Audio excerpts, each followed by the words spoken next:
What if the poor beggar sitting on the street was secretly the king of the entire kingdom? And what if the girl who fed him with kindness had no idea that one day she would be called to the royal palace? In this story, you will see how a simple act of kindness turns a poor restaurant girl into the queen of Iloba. But the shocking truth about the beggar will only be revealed at the palace. So watch this story till the end. What if the beggar you feed every day is actually the king of the entire kingdom? And what if the girl who showed him kindness becomes the queen? This is the unbelievable story of Ada, the girl who changed a king's life forever. Long before sorrow touched his heart, King Ja of Iloba was known as the happiest man in the kingdom. Not because he was powerful. Not because his palace was filled with gold and servants. But because of one woman. Her name was Timmy. Timmy was not like the other queens the kingdom had seen before. She did not move with slow, careful steps the way royalty was expected to. She did not whisper politely or bow her head every time she spoke. No. Timmy laughed loudly. She spoke her mind. And sometimes, she even argued with the king. Inside the grand palace of Iloba, where tall golden pillars held up ceilings painted with the stories of ancient kings, there was one place that felt warmer than the rest. The royal dining hall. And every evening, the same little battle happened there. King Ja would sit proudly at the long table, servants bringing plates of roasted meat, rice, and sweet fruits. But before he could take his first bite, Timmy would reach across the table. Quickly. She would steal a piece of meat from his plate. Then chew slowly with a playful smile. King Ja would narrow his eyes. Timmy, that was mine. She would shrug innocently. My king, she would say, still chewing, you have been eating too much these days. The king would lean back in his chair and sigh dramatically. One day, he would say, pointing a finger at her, I will have you arrested for treason. Timmy would laugh, treason. For saving the king from overeating. Her laughter would echo through the palace halls, bright and free. And slowly, the king would start laughing too. Even the guards outside the hall would smile when they heard them. Because when Timmy was near, the palace did not feel like a palace. It felt like a home. At night, when the kingdom finally grew quiet and the moonlight poured through the tall palace windows, King Ja would lie beside her in their chambers. The heavy crown of leadership rested on his shoulders every day. But with Timmy, he could simply be Ja. One night, as soft drums from distant villages drifted through the open windows, Timmy rested her head on his chest. Her fingers slowly traced small circles over his heart. Ja, she said softly. Yes. If you were not a king, what would you be? The king stared at the ceiling for a moment, thinking. Then he smiled. A fisherman. Timmy lifted her head immediately. A fisherman? He nodded proudly. Yes. I would live beside the river and catch the biggest fish every single day, just for you. Timmy squinted at him suspiciously. Then she poked his cheek. You are a terrible liar. Ja laughed. Why? Because, she said, folding her arms, you don't even like getting your feet wet. The king gasped dramatically. That is a royal secret. Again, laughter filled the room. The kind of laughter that makes time feel slow. The kind of laughter that makes a king forget the weight of his crown. In those days, the people of Iloba believed their king was blessed by the spirits. Because a man who ruled with love in his heart ruled a peaceful kingdom. But sometimes, even the happiest stories begin to change without warning. And soon, a shadow would enter the palace. A shadow that no power, no gold, and no king could stop. At first, it was nothing. Just a small headache. Timmy sat near the palace window one quiet morning, the warm African sun touching her face. Outside, the palace gardens were alive with birds and the soft sound of fountains. King Ja walked in, holding a basket of fresh fruit. He smiled when he saw her. There you are, he said. I thought the queen of Iloba had disappeared. But Timmy didn't answer right away. She was rubbing her temple slowly. Ja noticed immediately. What is it? He asked, walking closer. Timmy forced a small smile. Nothing, she said. Just a little headache. The king frowned. You rarely get headaches. It will pass, she said lightly. Maybe I argued with you too much yesterday. Ja chuckled softly and sat beside her. If arguing with me caused headaches, he said, you would have collapsed years ago. Timmy laughed. But the laugh was weaker than usual. Ja felt something inside his chest tighten, though he didn't yet know why. Days passed. Then weeks. The headaches returned. Then came the weakness. Sometimes Timmy would stand up too quickly and the room would spin around her. Once, while walking through the palace garden, she suddenly stopped and held onto a tree for support. A guard rushed forward. My queen, are you all right? I'm fine, she said quickly. But the guard had already seen the way her hands trembled. Soon, the palace doctors were called. Old men with long gray beards and heavy bags of herbs and medicine. They examined her carefully while King Ja stood nearby, watching every movement with worried eyes. Is it serious? He asked. One doctor forced a polite smile. It may simply be exhaustion, Your Majesty. Another nodded. The queen works too hard. She must rest. Rest. That word followed Timmy everywhere after that. Rest, my queen. Rest, my queen. But resting did not make the sickness disappear. Weeks later, her strength began to fade. Her steps became slower. Her laughter, quieter. The palace began to grow silent. Ja refused to accept it. He ordered more doctors to come. Not just from Iloba.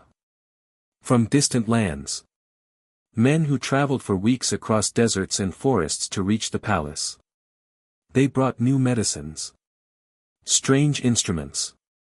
Hope. But hope slowly turned into fear. One evening, Ja stood outside the royal chamber while 3 foreign doctors spoke quietly among themselves. Their voices were low. Serious. When they noticed the king. Watching them, they quickly bowed. Speak, Ja commanded. The oldest doctor stepped forward slowly. Your Majesty, we are doing everything we can. Ja's voice hardened. That was not my question. The doctor hesitated. Then he lowered his head. This illness is not one that gold or power can easily defeat. The word struck the king like a spear. For the first time in his life, King Ja felt powerless. Inside the chamber, Timmy lay on the bed, her breathing slow and soft.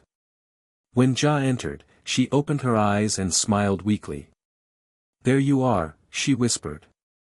He forced a smile as he sat beside her. I went to check on the doctors. And, she asked playfully. They are terrified of me. Timmy chuckled faintly. That is because you make that scary king face. Ja leaned closer and gently held her hand. Her fingers felt colder than before. You will get better, he said softly. Timmy studied his face. For a moment. She didn't answer. Instead, she squeezed his hand with the little strength she had. Outside the palace walls, the people of Iloba continued their lives, unaware that a quiet battle was beginning inside the royal chambers. A battle against something no army could fight. And with every passing day, the shadow inside the palace grew darker, the sickness did not leave. Instead, it slowly took more from Timmy with each passing day. The woman who once walked through the palace with bright laughter now moved slowly, leaning on the arms of the servants who helped her. Her strong voice had grown softer. Her steps had grown weaker. And the palace that once echoed with joy had become painfully quiet. King Ja hardly left her side anymore. Meetings with chiefs were shortened. Festivals were cancelled. Even the royal court began to understand that something was deeply wrong. One evening, rain clouds gathered above the kingdom. Thunder rolled softly in the distance as the king sat beside Timmy's bed. A small oil lamp flickered in the corner of the room, casting warm golden shadows across the walls. Timmy lay under the covers, her breathing slow. Her once bright eyes looked tired now, but they still held the same warmth when they looked at him. Ja held her hand gently. He had held that same hand many times before. During laughter. During long walks through the gardens. During quiet nights under the moon. But now, it felt fragile. Like holding something that could disappear. Timmy looked at his face carefully. "You look terrible," she whispered with a faint smile. Ja blinked in surprise. "What?" She chuckled weakly. "My king, your beard is messy. Your eyes look like you haven't slept in days." Ja sighed. "I haven't." Her smile softened. "You should rest." "I will rest when you are better." Timmy looked at him quietly for a long moment. Then she slowly shook her head. Still stubborn. Ja leaned forward and kissed her forehead gently. "And you," he said softly, "are still the most beautiful woman in the kingdom." Timmy raised one eyebrow weakly. "Liar." The word came out almost like a whisper. For a moment, neither of them spoke.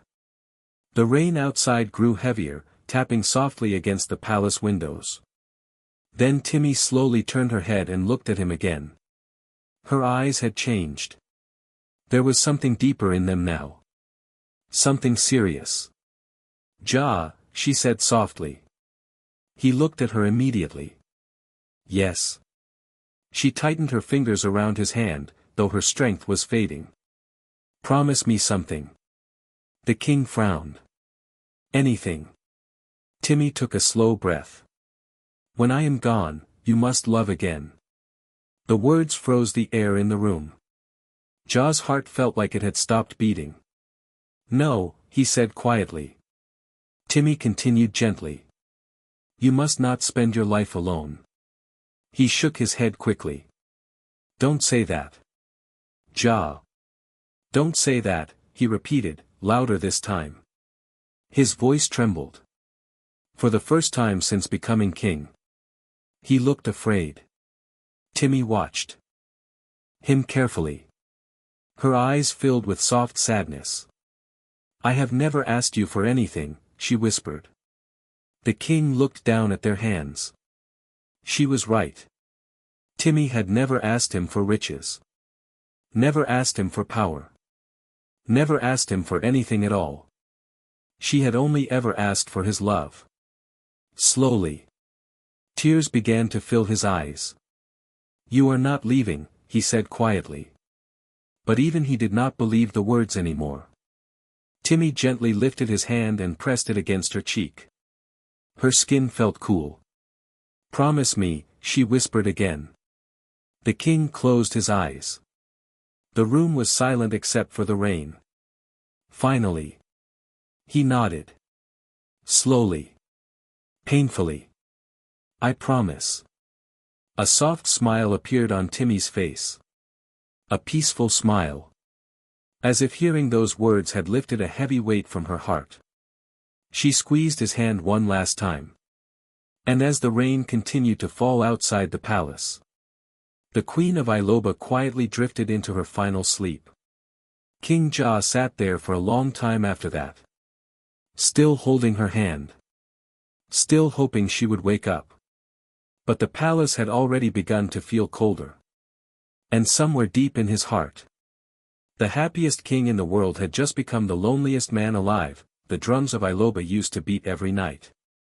Music would rise from the villages, dancers would fill the palace courtyard, and laughter would travel through the warm African air.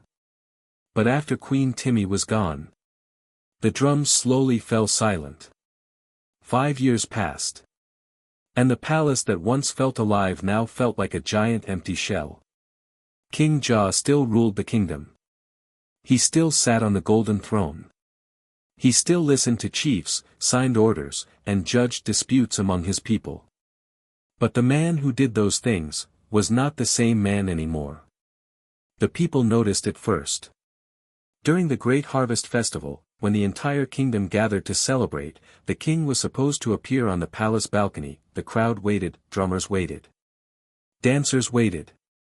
But the balcony doors never opened.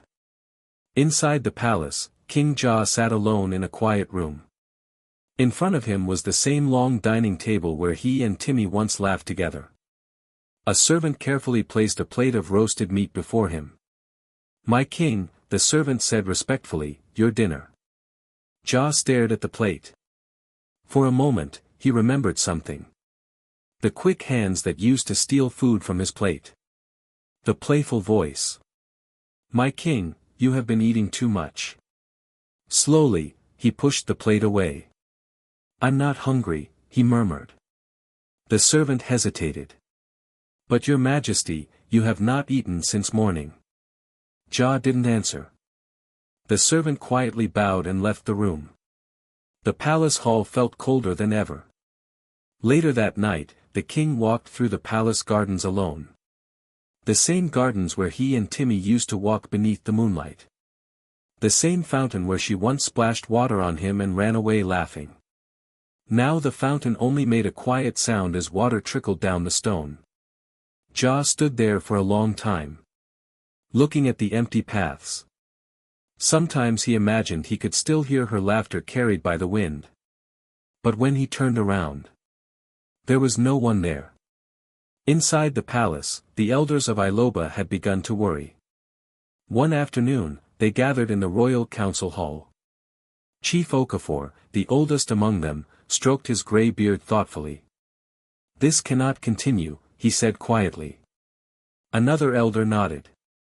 "The king has not attended a celebration in years. He avoids the people," another added. "The kingdom needs strength and leadership." Finally, they decided to speak with him.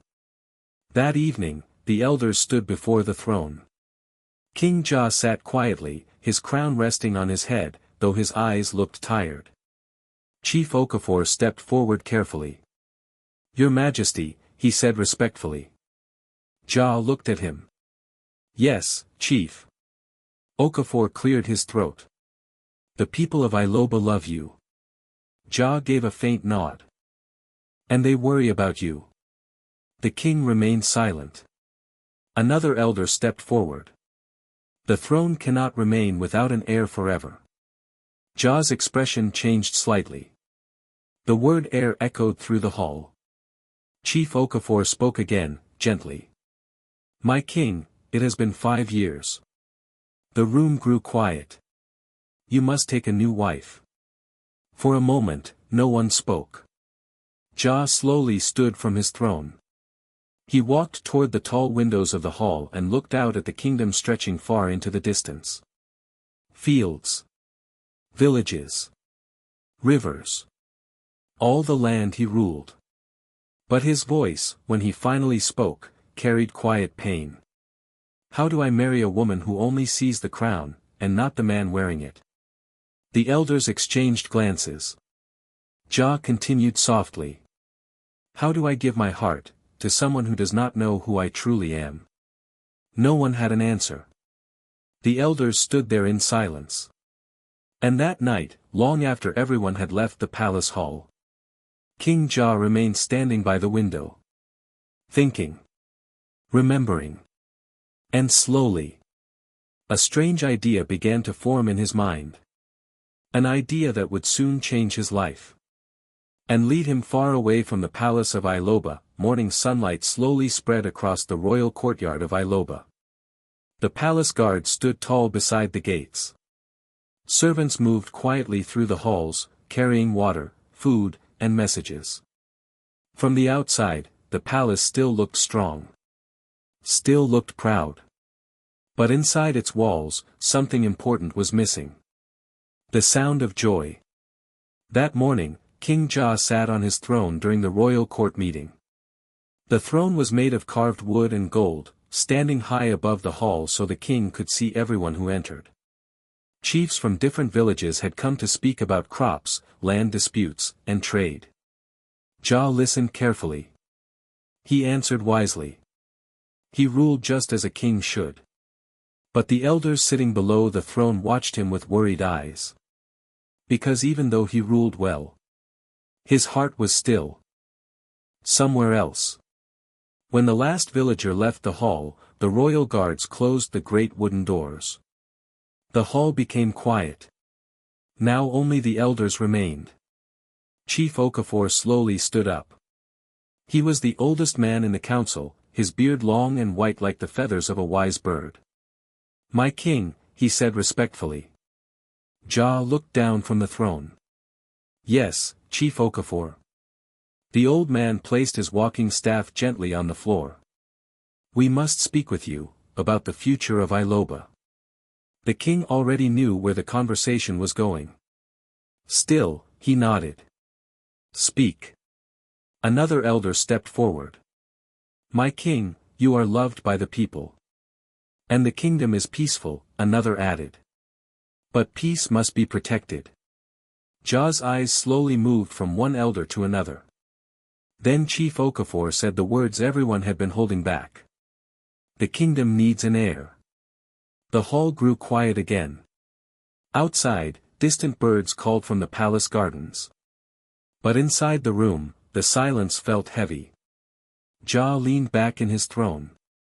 "You have spoken of this before," he said calmly. "Yes," Okafor replied gently. "Because it is important." Another elder spoke. "If something ever happens to you, Your Majesty, who will rule after you? The people must know their future is secure." Ja looked down at the polished floor. For a moment, he said nothing. Then he spoke slowly. "You want me to marry again?" The elders nodded quietly. "My king," Chief Okafor continued, "many noble families would gladly offer their daughters." "Beautiful women," another elder added. "Strong women. Royal women." Ja gave a small, tired smile. "That is exactly the problem."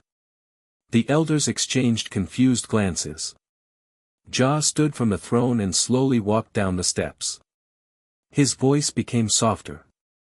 Those women would not see Ja. They would see the crown. He stopped walking.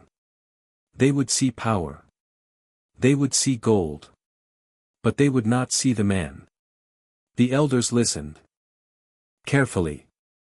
Chief Okafor sighed. "My king, love can grow with time." Ja looked at the old man. "Or it can be a lie from the beginning." The words hung in the air.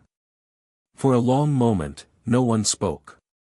Then the king turned and walked slowly toward the tall palace window. Outside, the kingdom stretched far into the distance. Villages. Rivers. People living their simple lives. Ja watched them thoughtfully. Finally, he spoke again. "What if I could find someone who loved me, without knowing I was king?" The elders frowned. Chief Okafor tilted his head. How could such a thing be possible? Ja didn't answer right away. Instead, a quiet smile slowly appeared on his face. A strange smile. The kind of smile that comes when someone has just thought of something unexpected. Something bold. Something dangerous. And as the elders waited for his answer, King Ja's mind was already forming a plan that would soon shock the entire kingdom of Iloba. That night, the palace of Iloba slept under a quiet sky. The moon hung above the tall palace towers, shining softly over the silent courtyards. Most of the servants had gone to rest. The guards stood watch at the gates. But inside the king's private chamber, the oil lamps were still burning. King Ja stood by the window, staring out into the darkness. The elders' voices echoed in his mind. "The kingdom needs an heir. You must marry again." He understood their fear. A kingdom without a future ruler could one day fall into chaos. But the thought of marrying someone who only loved the crown. It felt wrong. He remembered Timmy's laughter. Her teasing voice. The way she spoke to him like he was simply a man, not a king. Ja closed his eyes slowly. "Where would I find someone like you again?" he whispered softly. For a moment, the only sound in the room was the gentle crackle of the oil lamp, then suddenly, an idea appeared in his mind. So strange. So unexpected. That he actually laughed quietly to himself. What if, he murmured. He began pacing slowly across the room. What if no one knew I was king? He stopped walking. His heart began beating a little faster. If I walked among the people, as a normal man. No crown. No gold. No palace. Just Jah. He imagined it. People speaking freely around him. People treating him honestly. And maybe. Just maybe. Someone would show kindness to him without knowing who he was. Not for power. Not for riches. But simply because their heart was good. Jah smiled faintly. Yes. The idea felt wild. Almost foolish. But it also felt right. Just then, there was a gentle knock at the chamber door. Enter, Jah said. The door opened slowly, and Chief Okafor stepped inside. The old man bowed his head respectfully. My king, forgive me for disturbing your rest. Jah chuckled softly. I have not been resting, Chief. Okafor studied his face. You look different tonight. Jah walked closer to him. I have made a decision. Okafor raised an eyebrow. Oh. The king's voice became calm and serious. I will search for a woman who can love me, not my throne. The old chief nodded slowly. That is wise, my king. But how will you find such a person?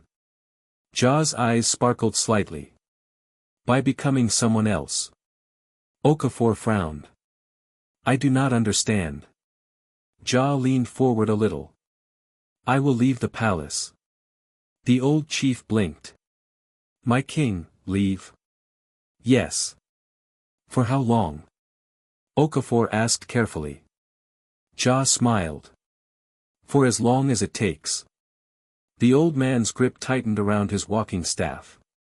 You cannot simply disappear. The kingdom needs you.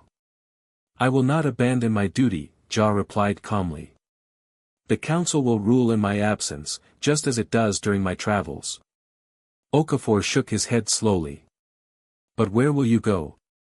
Jah's answer surprised him. I will live among the people. The chief stared at him. As, what? Jah took a deep breath. Then he said the words that made the old man nearly drop his staff. As a beggar. The room fell completely silent. Okafor's eyes widened. A beggar, he whispered. Jah nodded. If I live as the poorest man in the city, I will see people's true hearts. Okafor rubbed his forehead slowly. My king, this is a very dangerous idea. Jah smiled gently. Perhaps. But sometimes, he said quietly, truth can only be found when power disappears. The old chief looked at the king for a long moment. Then he sighed deeply. You truly intend to do this? Yes. Outside the palace, the wind moved softly through the trees. Inside the chamber, the king of Iloba was preparing to give up everything people believed made him powerful. His crown. His palace. His identity. And before the sun rose the next morning, King Jah would begin the most unexpected journey of his life. Night had fallen over Iloba, the stars scattered like sparks in the dark sky. The palace lay silent, the grand halls empty except for the flicker of torchlight along the marble floors. King Jah moved quietly through the corridors, each step measured, careful not to disturb a single sleeping soul. His fine robes were folded neatly in a chest, replaced with tattered clothes that barely covered him. He carried only a small bag, filled with a few personal belongings and the memories of a life he had known. The air outside smelled different, cooler, carrying whispers of the city beyond the palace walls. He paused at the gate, glancing back once, seeing the towers that had sheltered him, the walls that had witnessed laughter and love, and the empty throne that now waited for someone else to sit. A sigh escaped him, soft but heavy, carrying the weight of his decision. This is the only way, he whispered to himself, his breath forming a small cloud in the night. Outside, the streets of the neighboring city awaited, alive with life he had never truly seen up close. For the first time, he would be invisible. No golden rings. No palace. No palace guards. No royal announcements. Only Ja, the man. He slipped into the shadows, moving past sleeping sentries, past the gates that had always opened for him without question. The city's outskirts greeted him with dust and distant voices, the smell of cooking fires and the calls of vendors.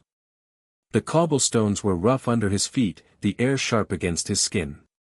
He walked for hours, letting the palace disappear behind him, until only darkness and the distant glow of city lights remained. In that quiet night, a strange mix of fear and excitement surged through him. He would sleep under the open sky, curled against a cold wooden stall, letting the wind remind him what it meant to feel small, to be human. Hunger gnawed at his stomach, but he welcomed it. It was honest, unlike the feasts he had once known. For the first time, he understood the fragility of life beyond the palace walls. And as he looked up at the moon, its soft light casting long shadows across the dusty streets, he whispered to himself.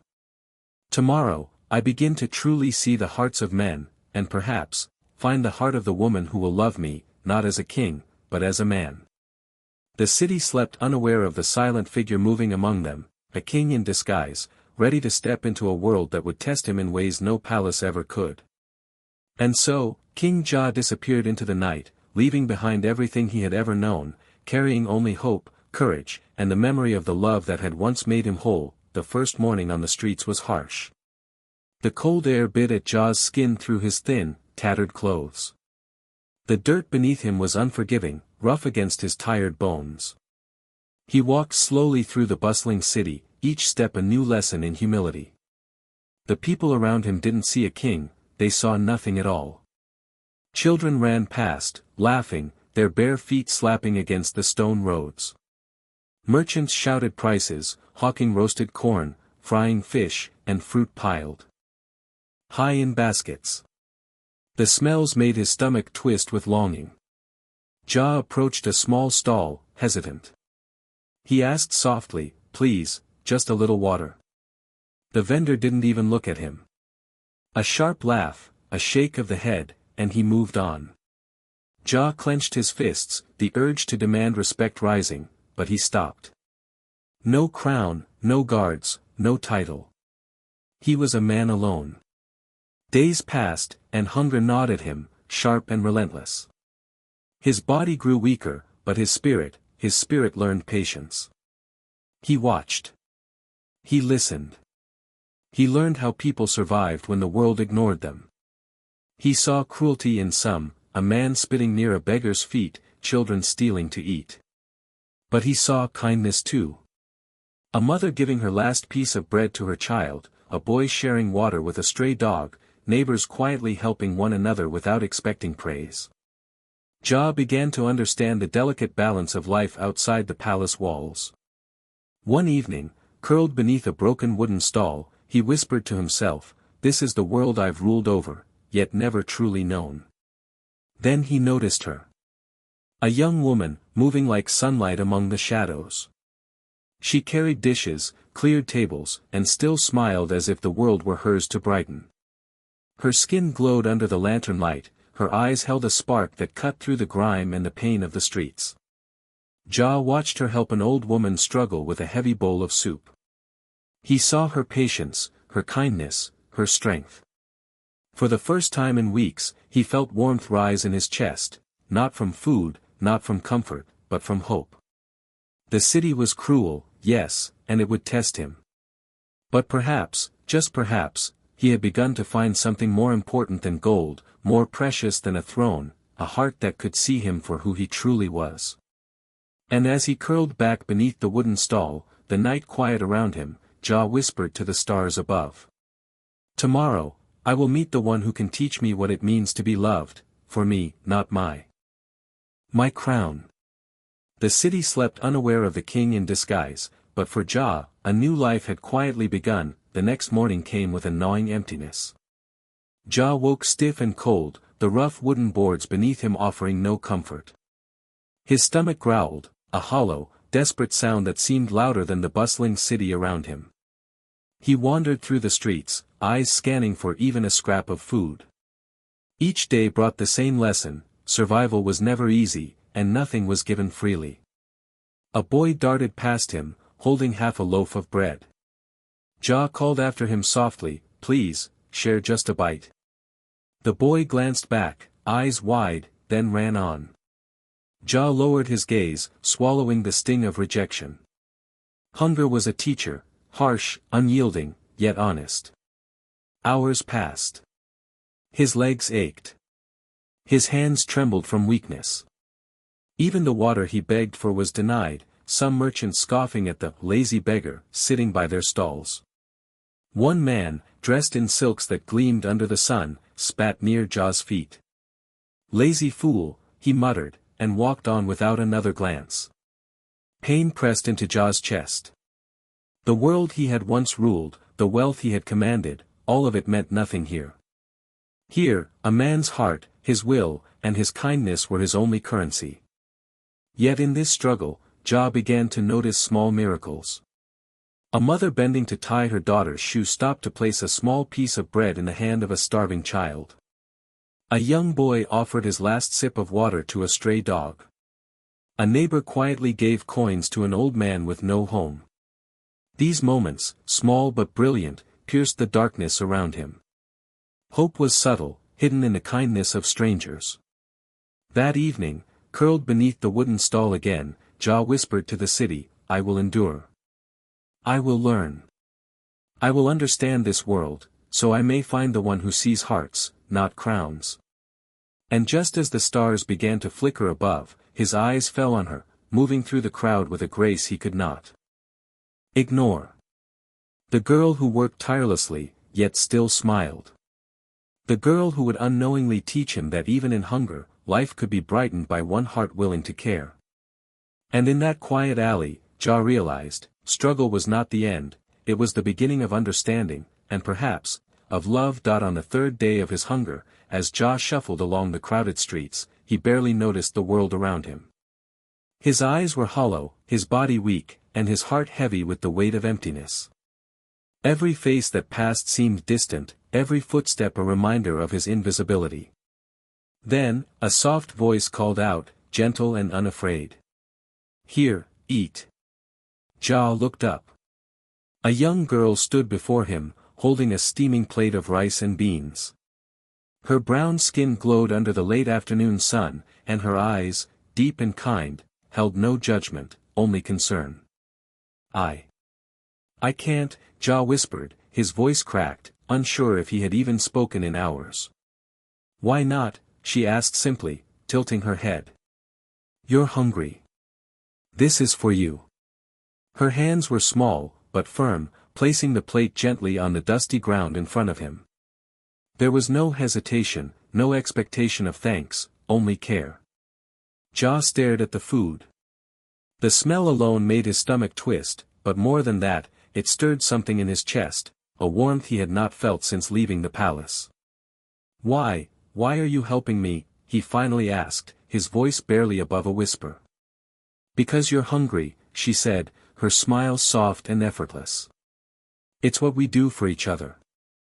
For the first time in days, Ja knelt and began to eat. Slowly, carefully, savoring each bite, not just for the food, but for the kindness that came with it. Every mouthful reminded him that even in the harshest streets, compassion could bloom like a fragile flower. She returned the next evening, then the evening after that, sometimes bringing food, sometimes just offering a smile or a word of encouragement. Her presence became a light in his shadowed world. As they shared quiet moments outside her small roadside restaurant, Ja learned her story. She had come to the city years ago, seeking work, finding little but struggle, yet never complaining. Her spirit was unbroken, her heart open, and her laughter, soft and musical, made the cold streets feel warmer. Watching her, Ja thought, this is the woman who sees hearts, not crowns. Perhaps hope is not lost.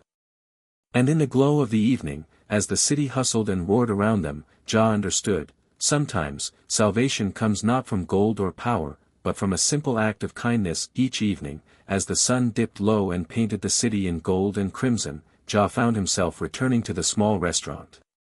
Not out of hunger alone, though that brought him there too, but because of her. She had a name, he learned, Audie. And with every passing day, her presence became a light he could not ignore. She would be there, sleeves rolled up, wiping dishes, her brow glistening with sweat. Yet even in the toil of her day, she moved with a rhythm, a grace, a warmth that spoke louder than words. "You're back," she said one evening, setting a small plate in front of him.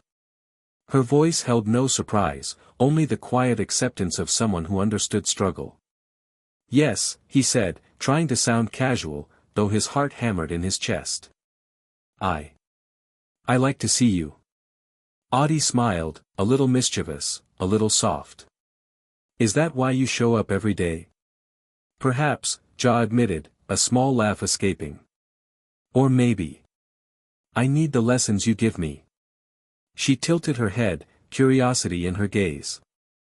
"Lessons?" "Yes," he said, eyes tracing the lines of her hard-working hands. "About life. About patience. About kindness. I have not seen the world as you do." And so their evenings became routine, but a routine filled with discovery. She would tell him about the little joys she found, the first mango of the season, the stray dog that lingered near her shop, a child who shared his last loaf of